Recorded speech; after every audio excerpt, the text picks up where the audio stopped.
Assalamualaikum warahmatullahi wabarakatuh. Alhamdulillahi rabbil alamin. Nahmaduhu wa nasta'inuhu wa nastaghfiruhu wa na'udzu billahi min shururi anfusina wa min sayyiati a'malina. May yahdihillahu fala mudilla lahu wa may yudlil fala hadiya lahu. Asyhadu an la ilaha illallah wahdahu la syarika lahu وأشهد أن محمدا عبده ورسوله اللهم صل على سيدنا محمد وعلى آله وصحبه وبارك وسلم أجمعين. Alhamdulillah, kita bersyukur kepada Allah atas segala nikmat yang Allah berikan kepada kita, khususnya nikmat iman, Islam, sehat walafiat, sehingga kita bisa berkumpul di sini dalam rangka mencari ilmu pengetahuan, khususnya ilmu agama. Salawat serta salam semoga selalu tercurah kepada Nabi Muhammad sallallahu alaihi wasallam serta para keluarganya, sahabatnya, dan kita umatnya hingga akhir zaman. Baiklah, pada kesempatan kali ini kita akan mencoba membahas daripada tafsir Al-Quran, tafsir sederhana, tafsir ringkas mengenai surat Al-Fatihah. Jadi Al-Quran itu sebagai petunjuk dari Allah Subhanahu wa taala. Dzalikal kitabul la raiba fihi hudan lil muttaqin. Al-Quran Allah turunkan ke muka bumi ini salah satunya itu sebagai petunjuk, sebagai hudan. Dan bagaimana mungkin petunjuk yang Allah berikan kepada kita, yang Allah berikan Al-Quran ini kepada kita sebagai petunjuk, bagaimana mungkin Al-Quran itu bisa berfungsi sebagai petunjuk untuk umat manusia bila mana manusia itu sendiri tidak paham akan Al-Quran. Oleh karena itu kita mencoba untuk sedikit demi sedikit memahami daripada firman Allah, khususnya surat Al-Fatihah. Kita mencoba memahami kandungan-kandungan yang terkandung di dalam surat Al-Fatihah.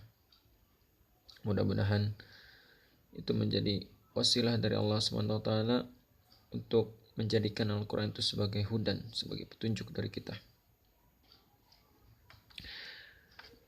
Dari surat Al-Fatihah ini merupakan surat pembuka dalam Al-Quran. Surat pertama di juz pertama itu surat Al-Fatihah. Banyak ayatnya, ini sebanyak 7 ayat. Diturunkan oleh Allah SWT di Mekah. Ini tergolong ke dalam surat Makkiyah. Jadi ada perbedaan pendapat mengenai kategori Makkiyah dan Madaniyah. Ada yang mengatakan bahwa Makkiyah itu adalah surat-surat yang diturunkan oleh Allah Subhanahu wa taala sebelum Nabi hijrah. Dan Madaniyah itu adalah surat-surat yang Allah turunkan pada Nabi Muhammad setelah Nabi hijrah. Tapi juga ada yang mengatakan bahwa surat Makkiyah ini adalah surat yang Allah turunkan di Mekah, dan surat Madaniyah ini adalah Allah yang turunkan, surat-surat yang Allah turunkan kepada Nabi Muhammad ketika Nabi Muhammad ini berada di Madinah. Terlepas dari pada perbedaan tersebut, kita tidak akan terlalu mempersoalkan masalah perbedaan pendapat tersebut. Yang kita ingin bahas adalah mengenai kandungan yang terdapat di dalam surat Al-Fatihah. Baiklah, sekarang ini muncul banyak fenomena, banyak orang yang berlomba-lomba menghafal Al-Quran. Mulai dari orang-orang anak kecil maupun orang-orang dewasa begitu bersemangat, begitu antusias menghafal Al-Quran.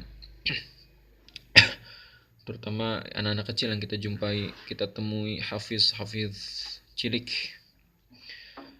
Hal ini tentu adalah sesuatu yang menggembirakan untuk kita, sesuatu yang bisa dibilang ada kemajuan, ya. Bahkan anak-anak kecil mulai tergerak untuk bisa menghafal Al-Quran. Mengingat dulu itu menghafal Quran sesuatu yang aneh, tetapi sekarang begitu banyak kita temui orang-orang penghafal Al-Quran, bahkan anak-anak kecil gitu, anak-anak di bawah 5 tahun, anak-anak 3 tahun, 4 tahun, kita sering jumpai anak-anak penghafal Al-Quran. Tapi di sisi lain, ini adalah sesuatu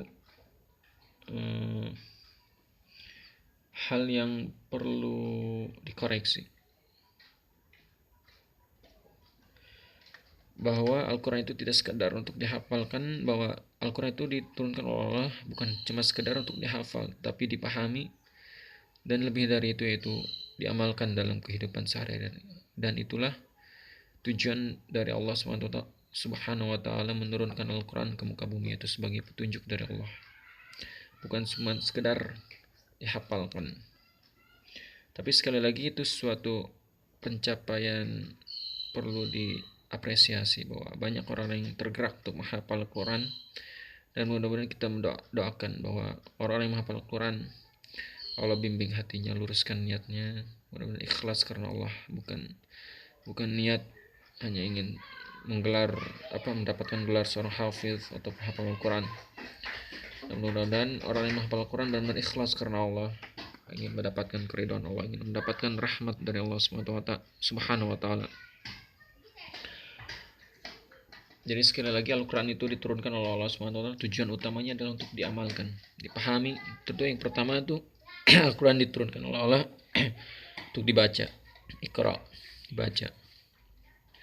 Lalu setelah dibaca kita berusaha untuk memahami. Setelah dipahami maka barulah kita untuk berusaha untuk mengamalkan Al-Quran itu dalam kehidupan kita sehari-hari. Jadi ketika Al-Quran ini berfungsi sebagai buku petunjuk ataupun buku pedoman yang Allah turunkan ke muka bumi sebagai panduan hidup manusia mengarungi kehidupan di dunia ini.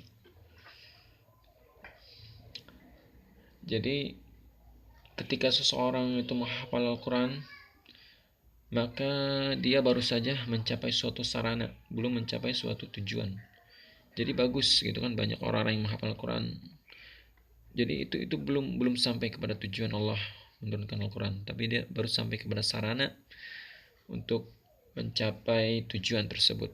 Jadi sekali lagi, Al-Quran tujuan utamanya adalah untuk diamalkan oleh semua umat manusia.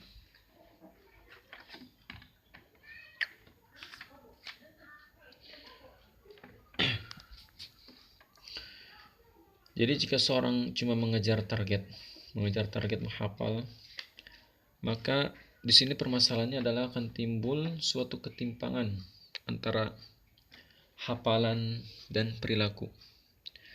Jadi inilah hal yang perlu dikoreksi. Jadi ketika seseorang hanya mengejar banyaknya hafalan, banyaknya target hafalan dia, sehari harus sekian ayat, bahkan 1 juz, 2 juz, dia hanya sekedar mengejar target menghafal dalam sehari, maka ini akan timbul suatu ketimpangan antara yang dia hafal maupun apa yang diamalkan dalam kehidupan sehari-hari atau perilaku dia dalam kehidupan sehari-hari. Pada zaman Nabi Muhammad SAW pun para sahabat bersemangat dalam menghafal Al-Quran. Seperti contohnya misalkan Ibnu Abbas. Tapi di zaman itu tidak ada yang dinamakan dengan ketimpangan. Jadi para sahabat itu ketika menghafal Al-Quran, mereka semangat dalam menghafal Al-Quran. Juga itu diimbangi dengan amal mereka ketika menghafal Al-Quran. Jadi ayat yang sudah mereka hafal itu seberusaha mungkin mereka untuk mengamalkan dalam kehidupan sehari-hari. Jadi artinya ada kecocokan antara apa yang dihafal dengan apa yang ada di dalam kehidupan mereka sehari-hari, artinya diamalkan dalam kehidupan sehari-hari.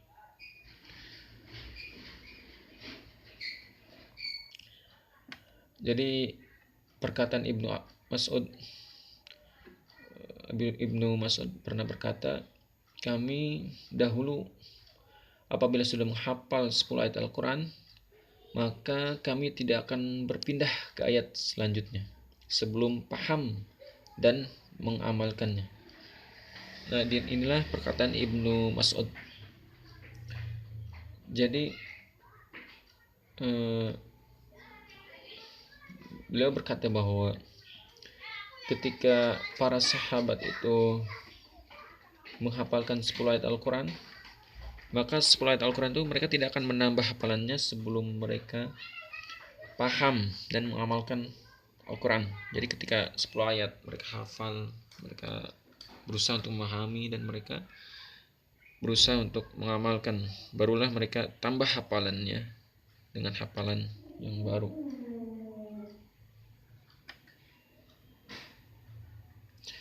Jadi dengan kata lain ada urutan agar tidak terjadi ketimpangan. Jadi yang pertama itu ya tentu kita harus hafal, kan, hafal dengan Al-Quran. Yang kedua adalah kita paham apa yang kita hafal itu. Kita pelajari tafsir, baik itu tafsir singkat maupun tafsir yang panjang. Yang penting kita paham paling tidak secara keseluruhan apa ayat kandungan yang kita baca ataupun kita hafal. Lalu yang selanjutnya adalah tentu kita berusaha sekuat tenaga untuk mengamalkan dalam kehidupan sehari-hari. Jadi ibarat mempelajari tafsir juga itu tentu ada tahapannya. Ya. Mempelajari ilmu tafsir itu juga tentu ada tahapan-tahapannya. Jadi ibarat orang makan, kan, ibarat orang makan. Maka perlu keahlian gitu kan dalam seorang menaikkan aktivitas makan itu. Jadi misalkan contohnya saja ketika seorang bayi baru lahir, maka makanan apa yang terbaik untuk dia tentu adalah ASI atau air susu ibu. Tidak mungkin ketika seorang bayi lahir itu diberi langsung nasi ataupun makanan-makanan berat lainnya. Tidaklah mungkin. Maka belajar agama pun demikian itu kan. Ketika kita belajar tafsir, maka perlu ada tahapan-tahapan untuk mempelajari ilmu tafsir tersebut. Tidak sekaligus langsung kita mempelajari tafsir yang panjang.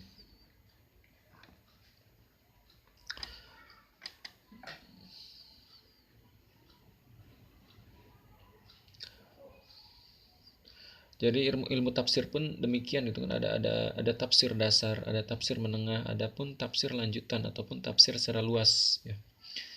Jadi tentu bagi orang-orang awam ini tafsir tentu yang pertama itu adalah kita pelajari itu tafsir dasar. Jadi di tafsir dasar itu akan dijelaskan inti-inti sarinya saja gitu kan. Ketika mempelajari tafsir tersebut, apa sih inti sari yang dijelaskan oleh ayat-ayat tersebut. Terus yang kedua adalah tafsir menengah gitu kan. Tafsir menengah ini kan berada pada tingkat kedua setelah tafsir dasar. Terus yang tafsir yang paling tinggi itu adalah tafsir lanjutan atau tafsir yang luas gitu kan, yang tentu ini memakan waktu yang panjang untuk mempelajarinya gitu. Nah, untuk mempelajari tafsir juga kita awali dengan tafsir-tafsir dasar, itu kita mempelajari hal-hal yang penting atau inti-inti sari apa saja yang bisa kita ambil dari ayat Al-Quran. Atau bisa dibilang juga dengan tafsir ringkas ya, tafsir dasar ataupun bisa dibilang juga dengan tafsir ringkas. Jadi kita hanya akan membahas tafsir ringkas ataupun inti-inti apa saja yang paling penting gitu kan dipahami, sehingga tidak berlarut-larut untuk memahami ayat-ayat tersebut. Nah, itulah betapa pentingnya kita mempelajari ilmu tafsir Al-Quran.